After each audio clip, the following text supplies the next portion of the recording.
আচ্ছা, আপনি কি জানেন ভারতের এক লুকানো রত্নের কথা, যেখানে ইতিহাস আর প্রকৃতি মিলেমিশে একাকার, যেখানে প্রতিটা কোণে লুকিয়ে আছে হাজারো গল্প আর বিস্ময়?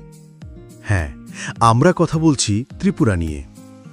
উত্তর পূর্ব ভারতের 7টি বনের মধ্যে সবচেয়ে ছোট, কিন্তু সৌন্দর্যে কোনো অংশেই কম নয় আমাদের এই ত্রিপুরা। এখানকার প্রাচীন মা ত্রিপুরা সুন্দরীর মন্দির আর সবুজে ঘেরা পাহাড়ের নাম থেকেই এর নামকরণ। ভারতের স্বাধীনতার আগ পর্যন্ত রাজবংশ দ্বারা শাসিত এই রাজ্য বর্তমানে আধুনিক ভারতের এক গর্বিত অংশ। ভারতের তৃতীয় ক্ষুদ্রতম রাজ্য এটি, যার মোট আয়তন 10,491 বর্গ কিলোমিটার। এটি 3 দিক থেকে বাংলাদেশ দ্বারা বেষ্টিত এবং এর উত্তরে আসাম ও মিজোরাম অবস্থিত। 2011 সালের জনগণনা অনুযায়ী এখানকার জনসংখ্যা ছিল প্রায় 37 লক্ষ। ত্রিপুরার প্রাণ হল এর সংস্কৃতি। এখানে বাংলা আর ত্রিপুরী বা ককবরক ভাষা প্রধানত প্রচলিত।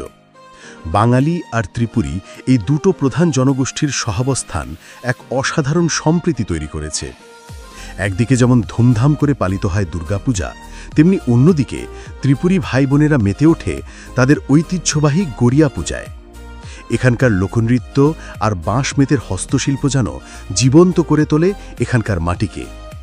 অর্থনীতি মূলত কৃষির উপর নির্ভরশীল, তবে এখানকার প্রাকৃতিক গ্যাসের বিশাল ভাণ্ডার রাজ্যের অর্থনীতিকে চাঙা করার দারুণ সম্ভাবনা তৈরি করেছে।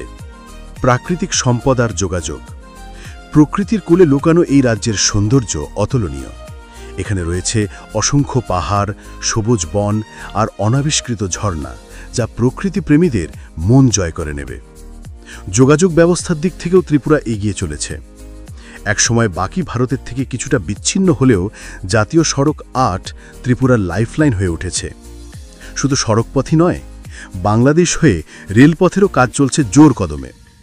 আর আমাদের মহারাজা বীর বিক্রম বিমানবন্দর তো অচিরেই আন্তর্জাতিক উড়ান শুরু করবে, যা ত্রিপুরার যোগাযোগ ব্যবস্থায় আনবে বৈপ্লবিক পরিবর্তন।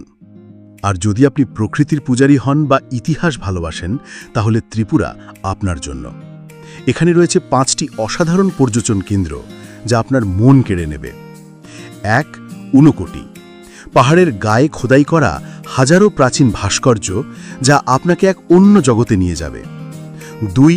উজ্জয়ন্ত প্রাসাদ, ত্রিপুরার সাবেক রাজপ্রাসাদ, যা এখন এক অসাধারণ জাদুঘর, যা এখানকার শিল্প আর সংস্কৃতিকে তুলে ধরে। 3. ত্রিপুরা সুন্দরী মন্দির বা মাতা বাড়ি, 51 পীঠের অন্যতম এই শক্তিপীঠ, ধর্মপ্রাণ মানুষের জন্য এক পবিত্র স্থান। 4. নীরমহল, রুদ্রসাগর লেকের মাঝে অবস্থিত এই জলমহলটি ত্রিপুরার প্রাকৃতিক সৌন্দর্যকে আরও বাড়িয়ে তুলেছে। 5. সিপাহীজলা বন্যপ্রাণী অভয়ারণ্য, এখানে আপনি বিরল মেঘালা চিতাবাঘ সহ বিভিন্ন প্রজাতির প্রাণী আর পাখিদের দেখতে পাবেন। শিক্ষা, সংস্কৃতি, প্রাকৃতিক সৌন্দর্য আর উন্নয়নের পথে এগিয়ে চলা ত্রিপুরা সত্যিই এক অসাধারণ গন্তব্য। এই রাজ্য আপনার জন্য অপেক্ষা করছে তার সবটুকু সৌন্দর্য নিয়ে। তাহলে আর দেরি কেন? আপনার পরের ছুটিতে ঘুরে আসুন এই মনোমুগ্ধকর রাজ্য থেকে। ভিডিওটি ভালো লাগলে লাইক করুন, বন্ধুদের সাথে শেয়ার করুন আর আমাদের চ্যানেলটি সাবস্ক্রাইব করতে ভুলবেন না।